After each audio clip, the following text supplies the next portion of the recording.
que el sonido no se detiene. Me tenso y contengo la respiración y, aunque apenas vi algo, de alguna manera sé, y no sé lo que pasó. Recuerdo haber mirado por la ventana y haber visto una masa de pelo erizado sobre Tommy. Recuerdo la sangre y los gritos de agonía. Recuerdo un sonido de desgarro. Recuerdo haber marcado temblorosamente el 91 en mi teléfono, y luego haber visto un par de ojos reflectantes que me miraban directamente antes de soltar el teléfono. Recuerdo un chillido inhumano como el de una hiena aullando a través de las aspas de un ventilador. Y luego ya era de día, y yo estaba tirada en el suelo cubierta de vómito. Me limpié, ignorando la ventana y evitando la puerta. Llamé a Tommy, aunque algo en la boca del estómago me decía que no respondería. Podía oír los débiles ecos de los gritos de auxilio arañando el fondo de mi mente. Tomé un café, me duché, tomé más café. La puerta principal siempre estaba en el rabillo del ojo, sin importar en qué parte de la casa me encontrara. Pedía que la abriera. Mi mente fragmentada me advertía que no lo hiciera. Cada vez que me atrevía a acercarme, me sentía al borde de un ataque de pánico. No lo hagas, decía esa vocecita dentro de mi cabeza. No estás preparada. Intenté convencerme de que solo tenía miedo de que la luz del sol empeorara mi resaca. Algunas cosas son difíciles de aceptar, otras las aceptas inmediatamente, pero necesitas tiempo para procesarlas. No estoy segura de en qué categoría caigo yo. Al final abrí la puerta. La abrí, vi a Tommy y caí de rodillas sollozando. Le habían abierto el abdomen. Su pecho era tan plano. Todo el interior había desaparecido. Estaba menos ensangrentado de lo que pensaba, probablemente porque la sangre había sido absorbida. Me temblaban las manos cuando me acerqué a él, pero tenía demasiado miedo de tocar su cuerpo para que el último recuerdo que mi piel tuviera de él fuera una sensación fría y húmeda, en lugar del suave y cálido contacto de su mano con la mía en la parte trasera del taxi. ¿Y sabes el pensamiento enfermizo y demente que tuve mientras me arrodillaba allí en estado de shock? El pensamiento que me hace sentir como un monstruo absoluto. La forma en que su estómago estaba desgarrado y sus trozos esparcidos por el suelo me recordó una bolsa de basura rota y a todas las sobras desechadas por los mapaches. Los malditos mapaches que olvidé alimentar. Los mapaches que nunca había visto realmente, pero que siempre había supuesto que eran eso. Mis ojos se posaron en la pila de flores púrpura en la parte superior de las escaleras. Todavía no sé qué significaban. ¿Eran un regalo? ¿Una disculpa? ¿Un pago? Quizá nunca lo sepa.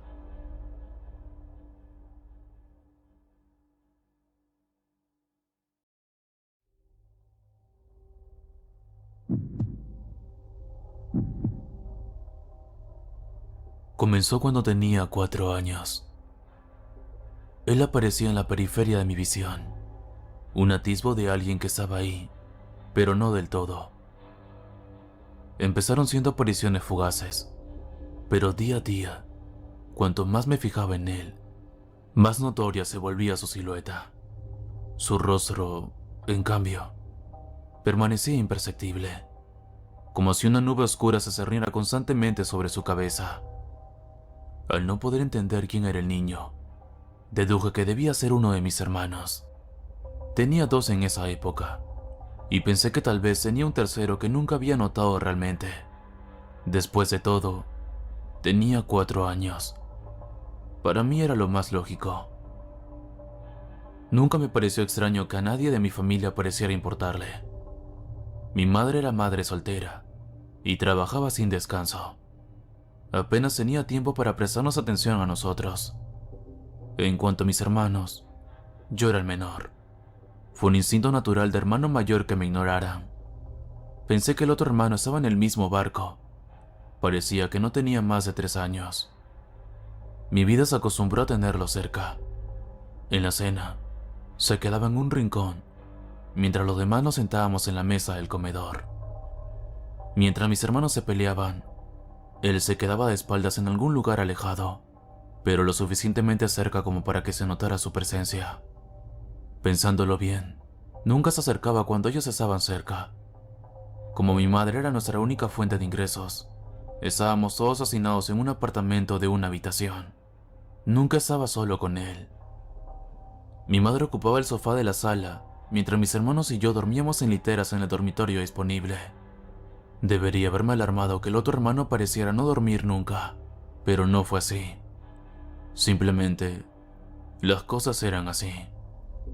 Cuando todo el mundo se dormía, él se asomaba desde el armario, con la cara aún sin rasgos visibles. Cuando cumplí 8 años, mi madre había ahorrado lo suficiente para mudarnos a un piso de 3 habitaciones. También ayudó el hecho de que mi hermano mayor, Ryder, se había ido de casa y había decidido vivir en la residencia universitaria. Nuestra familia de 5 se convirtió en una familia de 4. Yo, mamá, Kay y el otro hermano. En ese punto, mi familia había escuchado todas mis historias sobre el otro hermano. Mi madre lo achacó a una vivida imaginación que me vio obligado a crear debido a que mis hermanos mayores me dejaban de lado tan a menudo. Para mí no tenía sentido, ya que siempre tenía el otro hermano cerca. Nunca estaba solo. Ella comentaba sobre mi falta de habilidades sociales, pero nunca sobre las de él. De hecho, todos en nuestra familia parecían ignorarlo. Él nunca reaccionaba, nunca hablaba, nunca se movía, nunca interactuaba. Si no le molestaba a él, no me molestaba a mí. Cuando Ryder se fue, mamá y Kay tuvieron sus propias habitaciones y yo tuve que compartirla con el otro hermano. Hasta ese entonces, nunca intenté hablar con él. Nunca hubo necesidad de hacerlo. Solo disfrutábamos de la compañía del otro. Pero a medida que crecía el abandono, me sentí obligado a decir algo. Mamá se había olvidado de él y solo había puesto una cama individual en el dormitorio. ¿Te molesta que mamá te odie? Me arrepentí de las palabras tan pronto como las pronuncié. Sentí que me encogía internamente. Era tan extraño hablarle, y aún más extraño que eligiera una forma tan brusca de iniciar la conversación. Pasaron varios minutos de silencio. Suspiré, dándole la espalda para extender una manta más. Deduje que tal vez no podía hablar. Había una chica en mi clase que nunca hablaba. La señorita Wheeler explicaba que simplemente era tímida. ¿Tal vez mi hermano también lo era? Palmé la manta azul oscuro de Thomas A. Train, emocionado por mostrarle a mi hermano todo el cuidado que estaba poniendo en él. Lo necesitaba. Girando sobre mis talones, extendí los brazos para mostrarle nuestra nueva cama. Mi cuerpo se congeló inmediatamente. El otro hermano se asomó a mí, más cerca que nunca. La sombra que cubría su rostro dio paso a mostrar 2 caras, ambas perfectamente idénticas, excepto por las expresiones opuestas de cada rostro.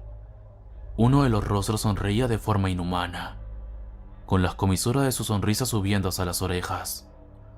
La cara carcajeaba en silencio. Las lágrimas se acumulaban en sus cuencas sin ojos.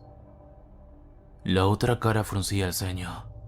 Encarnaba una representación caricaturesca de la tristeza. Sus labios temblaban mientras sus cuencas sin ojos se llenaban de lágrimas. Se parecía a las máscaras de tragedia y comedia que se ven en un teatro. Una versión exagerada y grotesca. Creo que grité porque segundos después, mamá entró corriendo.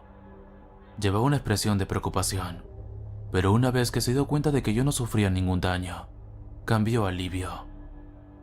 ¿Qué pasa? ¿Qué ha pasado?, preguntó mamá, con sus manos a ambos lados de mi cara. Yo solo podía temblar y señalar al otro hermano, que seguía sollozando y riéndose de mi miedo. Con esa proximidad, me di cuenta de que su piel no se parecía a la humana. Parecía cuero carbonizado, como si el niño hubiese estado en llamas alguna vez. El niño comenzó a murmurar, suave al principio, pero poco a poco se fue haciendo más fuerte, hasta el punto que entendí sus murmullos, como una mezcla infernal de sollozos y carcajadas. El niño se quitó la piel carbonizada, arrancando la carne del hueso. Inclinándose hacia el lado de mi madre, el niño desfigurado siguió sollozando y carcajeándose simultáneamente. Pero su voz sonaba clara como el día en mi cabeza. No nos odiarás pronto. Nunca vi al niño después de eso. Pasaron casi 20 años. El niño se convirtió en un lejano producto de mi imaginación infantil. Se lo conté a mi mujer, Erika, el primer año que la conocí. Se tomó su tiempo para asimilarlo antes de soltar una carcajada. Fue un poco refrescante. Es espantoso, dijo antes de agarrarme del brazo. Erika hizo que todo se sintiera mejor. Todos mis horrores, mis miedos, mis rarezas. Ella los amaba incondicionalmente.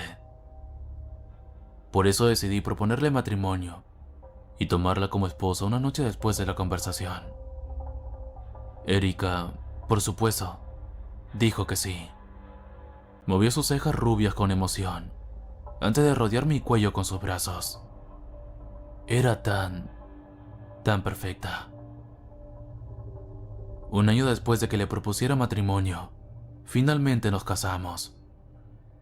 Erika y yo nos instalamos en la casa de su infancia. Una casa de campo reformada que su padre le dejó antes de su temprana muerte. Todo era perfecto. Erika me tranquilizó en esa época confusa de mi vida. El otro hermano no era más que un mísero recuerdo. O eso creía yo.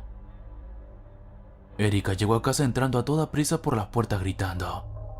Yo acababa de llegar a casa de un turno de noche, justo antes de ser interceptado por mi radiante esposa. Llevaba una pequeña caja en su delicada mano. Erika sonreía, incapaz de contener su emoción. Verla tan feliz me hizo feliz, así que me contenté con su pequeña sorpresa. Mis ojos pasaron de sus orbes azules a la barriga de embarazada que acariciaba con su otra mano. Aunque Erika estaba en una fase muy temprana de su embarazo, su vientre era el doble de grande de lo normal. En nuestra primera revisión prenatal, supimos que Erika estaba embarazada de gemelos. Mi madre llamaba a Erika todos los días preguntando por ellos. Estaba encantada de ser abuela. Cariño, míralos. Son tan perfectos. Voy a enviarle unas fotos a tu madre por correo electrónico. Tienen tu nariz. Continuó Erika mientras yo le quitaba la caja de luz con cuidado. Abriendo la tapa, miré la imagen en blanco y negro que tenía delante. Necesité todo lo que había en mí para tranquilizarme. Las manos se me pusieron húmedas y el corazón se me aceleró en el pecho. La voz de Erika zumbaba, pero sus palabras caían en saco roto. Un zumbido agudo estalló mientras todo parecía girar. En la caja de abajo estaban las caras de mis gemelos. Un pequeño sello que indicaba su sexo decía niños, pero sus caras me horrorizaron. El gemelo A sonreía de forma grotesca, con una expresión ciertamente imposible para un niño no nacido. Sus labios se curvaban hasta las orejas, mientras unas cuencas negras vacías me miraban con desprecio. El gemelo B frunció el ceño de forma dramática. Las esquinas de sus labios tocaban la línea de su mandíbula, mientras sus ojos se entrecerraban hacia abajo, como si estuviera llorando. Los gemelos tenían sus cabezas apretadas una contra la otra. Casi parecía un gemelo unido con dos caras fusionadas. Erika me sacó de mi parálisis mientras agarraba mis manos y las colocaba sobre su vientre, el mismo vientre que contenía sus horrores. Erika me sonrió, ajena a las monstruosidades que estaba a punto de dar a luz. No puedo esperar a mandárselo a tu madre, le van a encantar.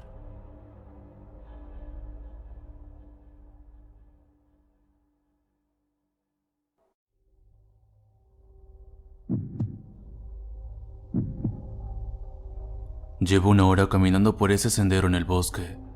No sé qué hacer. Sigo escuchando ruidos extraños. Empezaré desde el principio para que esto tenga sentido. Me gusta caminar sola por el bosque. Me da un tiempo muy necesario para reflexionar. Trabajo en una oficina realmente aburrida, y ese es mi único respiro del aburrido infierno en el que vivo. Me subí al auto después de un largo día de trabajo, y me dirigí a un viejo sendero del que me habló mi amigo. Dijo que era una de las excursiones más divertidas que había hecho desde que empezó a hacer senderismo. El día de hoy fue una porquería. Mi jefe no dejaba de molestarme por tonterías al azar a pesar de que tenía una fecha límite. Así que pensé que me vendría bien una buena caminata nocturna. Salí de mi coche y me dirigí hacia lo que creía que era el camino. Estaba un poco escondido, pero mi amigo me había dicho eso sobre el sendero. Tuve que subir a través de unos matorrales delgados, pero después de hacerlo vi el sendero. Nunca había visto un sendero tan bonito. Parecía tan tranquilo. Justo lo que necesitaba después de un día tan malo. Después de caminar unos 30 minutos empecé a notar algo. No podía ver las estrellas. Eso en sí mismo no es tan raro. Lo que era extraño era el hecho de que podía verlas en mi camino hasta aquí. Lo atribuí a la casualidad porque, a decir verdad, no sé mucho sobre contaminación lumínica y cosas así. Pasan otros minutos y me doy cuenta de que puedo oír el sonido de las hojas crujiendo a mi alrededor. Cada vez que me detengo a escuchar se desvanece el sonido. No soy una persona paranoica, pero juro que cada vez que me daba la vuelta, podía ver una forma que se movía en paralelo con la niebla a su alrededor, como si estuviera hecha de la propia niebla. Me limpié los ojos y desapareció.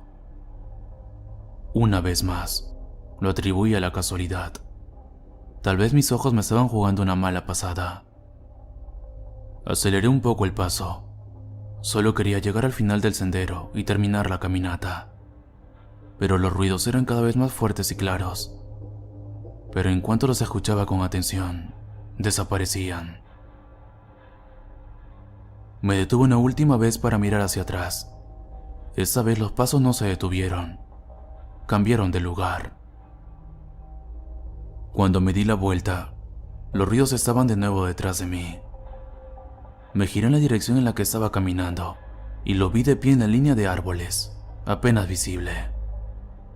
Rápidamente me di la vuelta y empecé a caminar en dirección a mi auto. No puedo explicar su aspecto. No pude verlo con claridad. La niebla y el hecho de lo lejos que estaba lo ocultaron. La situación es mucho peor por el hecho de que debería haber vuelto a mi auto hace unos 10 minutos. O al menos la zona debería parecerme más familiar. Pero no es así. Te estarás preguntando por qué no estoy corriendo hacia mi auto. Hay una buena razón para ello. Estoy segura de que me van a atrapar si lo hago. Digo ellos en plural, porque estoy segura de que hay más de ellos ahora. Al menos 7 detrás de mí, sin mencionar los que puedo ver sentados en los árboles observándome. En este punto, estoy segura de que no voy a volver a mi coche. Ha sido una caminata demasiado larga de regreso para que yo todavía esté en el bosque. Solo escribo eso para que la gente sepa cómo he muerto, porque estoy segura de que lo haré. Eso también es una advertencia. Tómeme como ejemplo. Si vas a hacer una excursión nocturna, familiarízate con el camino.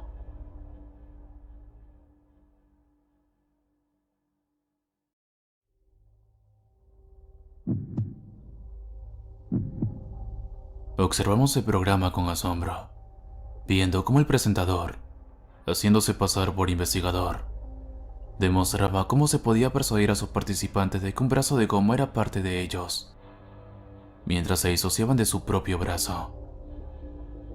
Colocó un separador en la mesa, delante del hombro izquierdo de la persona, y el participante colocó su brazo izquierdo detrás del separador, fuera de su vista. A continuación, Se colocaba un brazo de goma al otro lado del separador, a la vista de la persona. Luego se colocaba una lámina de plástico opaca sobre el hombro de la persona y el separador, ocultando aún más la visión del participante de su propio brazo y revelando únicamente el brazo de goma que sobresalía por debajo. El presentador procedió entonces a realizar toda una serie de actos diseñados para engañar a la mente del participante, haciéndole creer que podía sentir a través del brazo de goma. En un momento dado, utilizó una pluma para hacer cosquillas y tocar el brazo falso y el real en los mismos puntos, al mismo tiempo, para sincronizar las sensaciones del participante con la visión de la pluma tocando el brazo de goma. En otro momento, apretó ligeramente una banda elástica en el brazo de goma y en el brazo real en los mismos puntos. Eso continuó, y pronto, los participantes estaban sintiendo todo lo que él hacía solo en el brazo de goma. También parecía que ya no sentían las sensaciones de lo que el presentador les hacía en el brazo real, incluso al clavarles una delgada aguja en el brazo. Estábamos intrigados. Era un experimento que teníamos que probar. Inmediatamente nos pusimos a comprar un brazo de goma que parecía de verdad y un separador. Los artículos llegaron el fin de semana. Estábamos entusiasmados y, a la primera oportunidad, procedimos a preparar el experimento. A mi novio le funcionó bastante bien, y se sintió profundamente divertido y asombrado al mismo tiempo. A mí me funcionó excepcionalmente bien. Durante el experimento, empecé realmente a creer y pensar que el brazo de goma era mío, y sentí cada una de las sensaciones del brazo de goma, incluso el suave tacto del aire frío del aire acondicionado. Tampoco me di cuenta de que mi novio había colocado una goma en mi brazo real durante todo el proceso. Era increíble, y estábamos realmente impresionados. Estuvimos un par de horas, hasta que nos cansamos y lo dejamos a un lado, en la mesa de la sala de estar. No fuimos a la cama, todavía charlando sobre lo que acabábamos de vivir. Me desperté en medio de la noche, sin saber qué me había despertado. En una niebla somnolienta, sin querer moverme de mi cómodo refugio bajo la colcha, dejé escapar un suave quejido. Frotándome el sueño de los ojos, me giré hacia mi izquierda para comprobar si mi novio estaba dormido. Mi corazón se detuvo por un instante cuando vi mi brazo izquierdo, tendido sin fuerzas a mi lado. El brazo que me frotaba el ojo izquierdo se detuvo bruscamente y cayó sobre la cama. Me quedé mirándolo, inmóvil, la gélida comprensión cayendo en mí. Era el brazo de goma de antes. Mi brazo izquierdo comenzó a moverse a mi voluntad de nuevo, y utilicé ambos brazos para sacudir bruscamente a mi novio y despertarlo. En voz baja, le conté lo que había sucedido, con miedo a mirar el brazo. El comportamiento somnoliento que tenía se evaporó en un instante, y ambos abandonamos rápidamente la cama, retrocediendo y mirando el brazo de goma con miedo. Pasamos la siguiente hora discutiendo en la sala de estar, y llegamos a la conclusión de que debía de haber tenido una pesadilla. No podíamos explicar cómo había llegado allí el brazo de goma, pero en nuestra desesperación por encontrar algo de normalidad en la situación, concluimos que yo debía de haber caminado dormida, o quizás lo habíamos dejado en la cama sin acordarnos. Después de todo, estábamos muy cansados cuando nos acostamos. Para tranquilizarnos, mi novia agarró el brazo de goma y lo tiró por el conducto de la basura. Algo más tranquilos, volvimos a la cama. La noche transcurrió sin problemas, por lo que me sentí inmensamente aliviada. Sin embargo, cuando nos dirigimos a nuestro lugar de trabajo, abrimos la puerta y vimos el brazo de goma en el umbral. Sentí un torrente de terror y sorpresa. Cerrando la puerta de entrada en silencio, nos miramos el uno al otro, aterrorizados. aferrándonos desesperadamente a cualquier sentido de la cordura y la razón. Conseguimos convencernos de que se trataba de una broma de los vecinos, o tal vez mi pareja lo había dejado caer en medio de la noche y no lo había tirado realmente en su estado de somnolencia. Ambos sabíamos en el fondo que esas explicaciones no eran ciertas, pero nos aferramos a la pizca de racionalidad que nos ofrecían. Volvimos a abrir la puerta de entrada y, con cuidado, mi novio la recogió y salimos con el brazo de goma, tirándola a un contenedor de la calle de enfrente. Durante el resto del día, intentamos apartar el tema de nuestras mentes. Cuando volvimos esa noche, el brazo no estaba en ningún sitio y respiramos aliviados. Seguimos con nuestros asuntos, creyendo que todo el asunto había terminado, y nos fuimos a la cama un poco después de la medianoche, con mucho vino.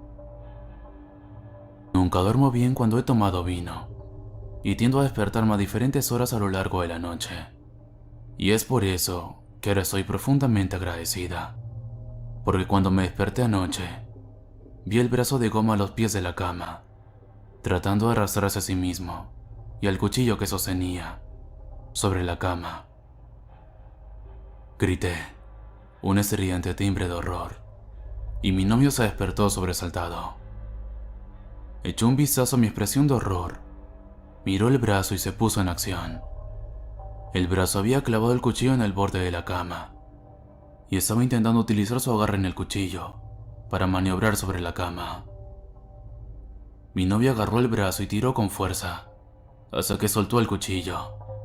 Sujetándolo por el extremo, lo mantuvo lo más alejado posible de sí mismo, con los dedos de goma apuntando en dirección contraria a él, y salió corriendo hacia afuera, gritando que trajera un mechero y algo de aceite. Me apresuré a agarrar ambas cosas de la cocina y corrí tras él, bajando las escaleras. Encontró un contenedor de basura. Colocó el brazo que se retorcía en el suelo. Lo pisó para retenerlo y le echó aceite por todo el brazo. Se inclinó hacia adelante para prenderle fuego. De repente, sentí que mi brazo estaba cubierto de aceite. Sentí que el mechero se acercaba a mi piel y jadeé de dolor. Me miró, deteniéndose con el mechero cerca del brazo de goma. Le conté cómo lo sentía, el aceite y el calor de la llama.